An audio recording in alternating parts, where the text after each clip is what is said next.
அனைவருக்கும் வணக்கம். நாம இப்ப பாக்கியலட்சுமி சீரியல்ல என்னெல்லாம் சுவாரஸ்யமான விஷயங்கள் நடக்குதுன்னு பார்க்கலாம் வாங்க. நம்ம சுதாகர் சந்திரிகா கிட்ட சண்டை போட்டுருக்காங்க. சந்திரிகா, நீ என்ன நினைச்சிட்டு இருக்க? எதுக்காக நிதிஷோட கண்டிஷன் தெரிஞ்சும் நிதிஷை வெளியில் அனுப்பிடும் அப்படின்னு சொல்லி சத்தம் போடுறாரு. உடனே சந்திரிகா வந்து, ஏங்க அவன் ஃப்ரெண்ட்ஸ் வீட்டுக்கு போகிறேன்னு சொல்லிட்டு ரொம்ப கோவமாக பேசினாங்க. வேறு ஏதாச்சும் ப்ராப்ளம் பண்ணிடுவான்னு சொல்லிட்டு வேறு வழி இல்லாமல் தான் நான் அனுப்பிவிட்டேன் அப்படின்னு சொல்கிறாங்க. உடனே சுதாகர் வந்து, என்ன சந்திரிகா நீ இப்படியும் பேசுகிற அப்படியும் பேசுகிற, அவன் இப்போல்லாம் ரொம்ப ஒஸ்ட்டாக மாறிட்டான் அப்படிங்கிற மாதிரி சொல்லிகிட்டே இருக்காங்க.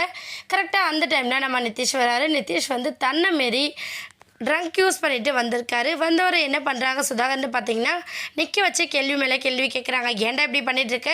உன்னை பழையபடி அந்த கஷ்டத்துலேருந்து மீட்டு கொண்டு வர நாங்கள் எவ்வளோ பாடுபட்டோம். நீயும் அந்த கஷ்டத்தில் எப்படி அனுபவிச்சு அதெல்லாம் மறந்துட்டு எதுக்காக நீ இந்த மாதிரி வேலையை பார்த்துக்கிட்டு இருக்க நிதிஷ் அப்படின்னு சொல்கிறாங்க. ஆனால் அதில் பொருட்படுத்தாமல் நம்ம நிதிஷ் வந்து அவர் பாட்டு நின்றுட்டுருக்காங்க. இவங்க இப்படி பேசிகிட்டே இருக்கிற அந்த நேரத்தில் கரெக்டாக நம்ம இனியா வராங்க. இனியா வந்ததுமே என்னாச்சு நிதிஷ்க்கு அப்படின்னு சொல்லி கேட்குறாங்க. நிதிஷ் அந்த டைமில் என்ன பண்ணுறேன்னா, நம்ம சுதாகரோட கையை தள்ளி விட்டு சோஃபா மேலே விழுந்துடுறாங்க.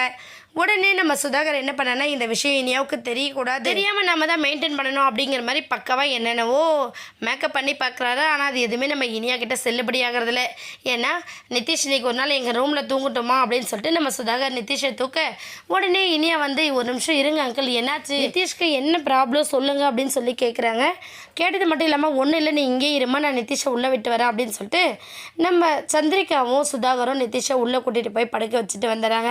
படுக்க வச்சுட்டு வந்த கையோட இனியா வந்து, என்னாச்சு அவருக்கு, அவர் என்ன குடிச்சிருக்காரா அப்படின்னு சொல்லி கேட்க, நம்ம சுதாகர் வந்து இல்லைன்னு சொல்கிறதுக்கு முன்னாடியே நம்ம சந்திரிகா என்ன பண்ணனா, ஆமாம் குடிச்சிருக்கான், அவனோட இந்த நிலைமைக்கு காரணமே நீ தான், உன்னால் தான் அவன் குடிச்சிருக்கான், என் பிள்ளைக்கு எந்த கெட்ட பழக்கமே கிடையாது, உன்னை கல்யாணம் பண்ணிட்டு வந்ததுக்கு அப்புறம் தான் இப்படி ஆயிருக்கான் அப்படின்னு சொல்லிட்டு நம்ம சந்திரிகா சொல்ல, இனியா வந்து என்ன ஆண்டி சொல்கிறீங்க, நான் என்ன பண்ணேன் அப்படிங்கிற மாதிரி கேட்குறாங்க.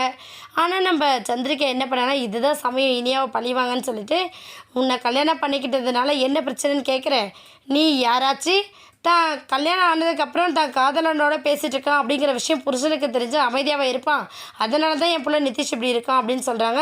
உடனே சொல்லிவிட்டு அவங்க பாட்டு கோச்சிட்டு போயிடுறாங்க. சுதாகர் ஒரு பக்கம், நீ ஒன்றும் கவலைப்படாதம்மா, நீ போ, எதுவாக இருந்தாலும் மார்னிங் பேசிக்கலாம், இப்போ பேச வேணாம் அப்படின்னு சொல்லிட்டு இனியாவை அனுப்பி விடுறாங்க.